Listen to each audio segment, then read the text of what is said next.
تبارک و تعالیٰ نے قرآن کریم کے اندر ارشاد فرمایا واللہ یعصمک من الناس، اے نبی آپ تبلیغ کرو،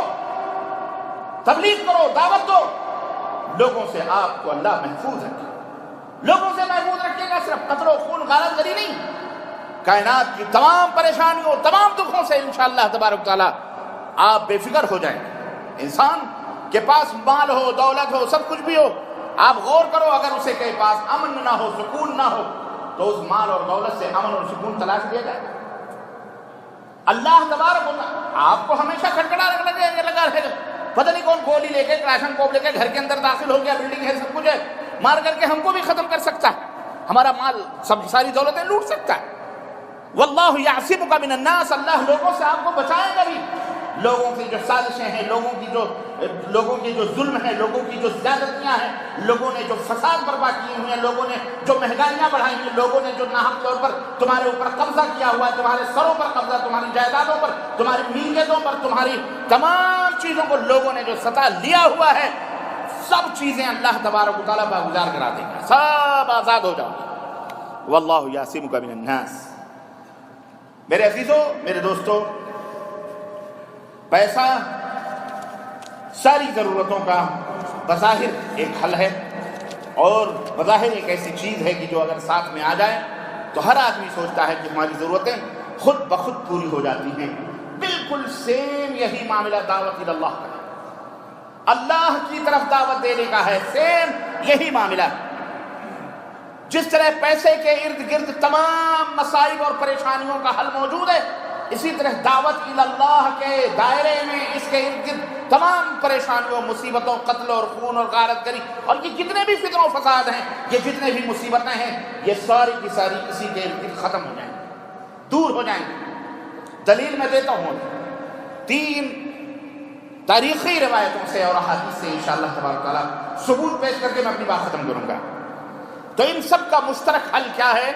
دعوت اللہ ہے۔ اللہ تعالیٰ آپ کے جان کی، آپ کی آبرو کی، آپ کے مال کی، آپ کی دولت کی، آپ کی سب کی عصمت اور حفاظت کی ذمہ داری اللہ تبارک و تعالیٰ نے رکھی ہے، اور یہ سب اسی وقت ہوگا جب دعوتی کام کے لیے اللہ کے بندے اٹھ کھڑے ہوں گے، تو اللہ تبارک و تعالیٰ سارے دشمنوں کو، سارے معاندین کو، ساری سازش کرنے والے، مکر و فریب کرنے والے، وہ اپنے ہوں، پرائے ہوں، کلمہ پڑھنے والے ہوں، بے کلمہ پڑھنے والے ہوں، کوئی بھی ہوں، سارے منکرین کو، سارے فاسقین کو، سارے کافرین کو، سارے مشرکین کو اللہ تبارک و تعالیٰ ان کے عزائم کی تکمیل ہونے سے پہلے ہی اللہ تبارک و تعالیٰ انہیں ختم فرما دے گا، اور وہ کبھی بھی آپ کی راہوں میں نہیں آئیں گے۔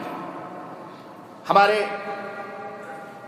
دعوتی عمل کے نتیجے میں انشاءاللہ ان کی راہیں مسدود ہو جائیں گی، ان کے فکر کے اوپر تالے لگ جائیں گے، ان کی سازشیں ذلیل و رسوا ہو جائیں گی انشاءاللہ تبارک۔ آئیے، آپ نے دیکھا نہیں کہ حضرت محمد الرسول اللہ صلی اللہ علیہ وسلم کے سامنے بہت سارے چیلنجز تھے۔ مکہ کی وادی میں جب آپ صلی اللہ علیہ وسلم اترے اور آپ کو نبی بنایا گیا، سارے چیلنجز تھے، قتل تھے، خون تھے، پریشانیاں تھی، سود، شراب، زنا، بدکاری، قتل، لوٹ، ڈکیتی، چوری، ہزاروں برائیاں تھیں موجود تھیں، لیکن پیغمبر اسلام حضرت محمد الرسول اللہ صلی اللہ علیہ وسلم کو اللہ تبارک و تعالیٰ نے کیا ذمہ داری سونپی؟ بلغ یا ایھا الرسول بلغ ما انزل الیک، تبلیغ کرو جو آپ کو آپ کے رب کی طرف سے نازل کیا جا رہا ہے، جو حکم دیا جا رہا ہے۔ ادع الی سبیل ربک بالحکمۃ والموعظۃ الحسنۃ وجادلھم باللتی ہی احسن، حکمت سے دعوت دو، بلاؤ ان کو، تبلیغ کرو، دعوت دو اللہ اکبر۔ اللہ کے رسول صلی اللہ علیہ وسلم غار حرا سے آئے اور آپ نے سب سے پہلی جو بات کہا کلمۃ واحدۃ توتونھا تملکون بها العرب والعجم وتدین لکم بها العاجم، او کما قال رسول اللہ صلی اللہ علیہ وسلم، اے مکے کے لوگوں، میں وعدہ کرتا ہوں ایک کلمہ کرو، یہ دعوت دی جا رہی ہے، کیا بولو؟ دعوت دی جا رہی ہے کس کی طرف؟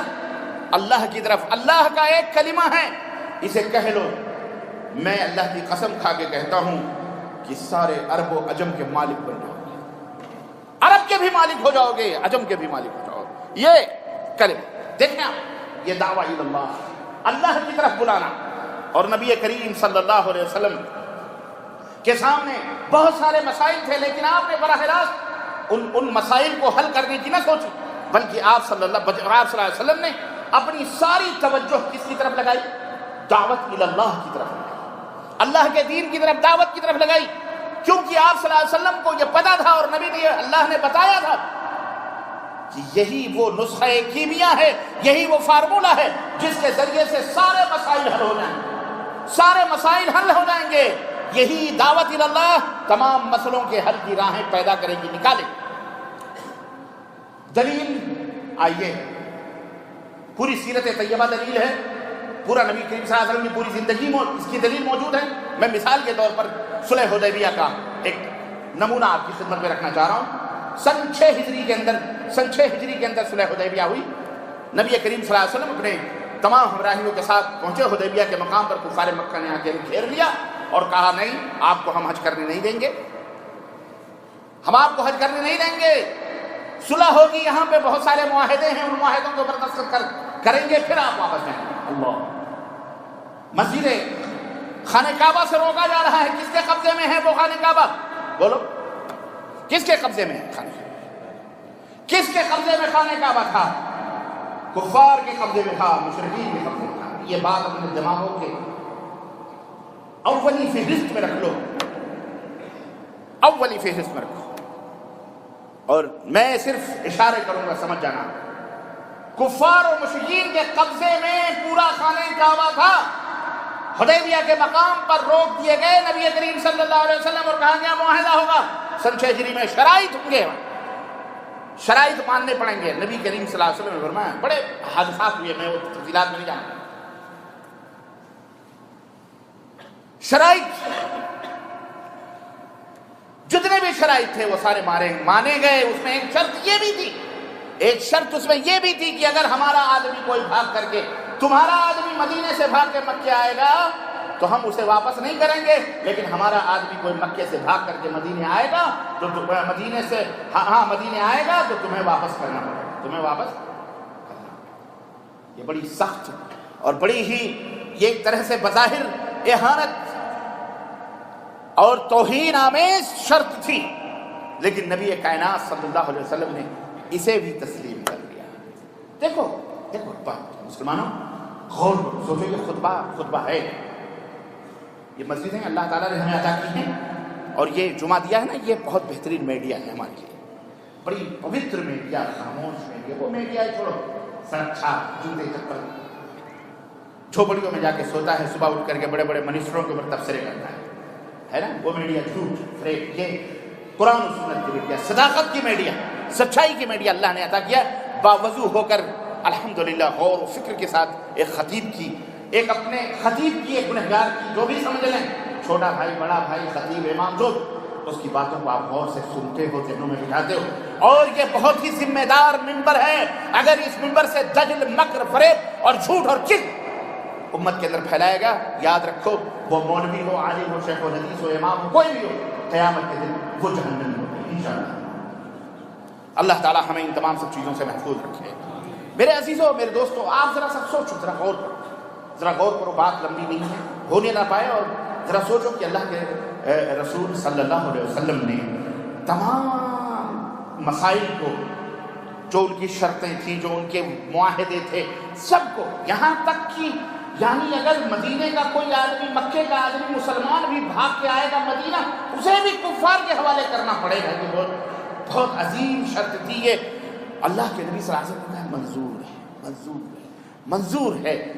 میں عرض یہ کرنا چاہ رہا ہوں، زندگی جب تک کسی ہدف اور کسی مقصد، کوئی ٹارگٹ کسی کا نہ ہو، کسی قوم کا یا کسی فرد کا یا کسی جماعت کا، وہ قوم، وہ فرد، وہ جماعت اگر اس ہدف اور اس ٹارگٹ کے لیے جدوجہد نہیں کرتی، برباد کرتی جاتی ہے، ختم کرتی جاتی ہے.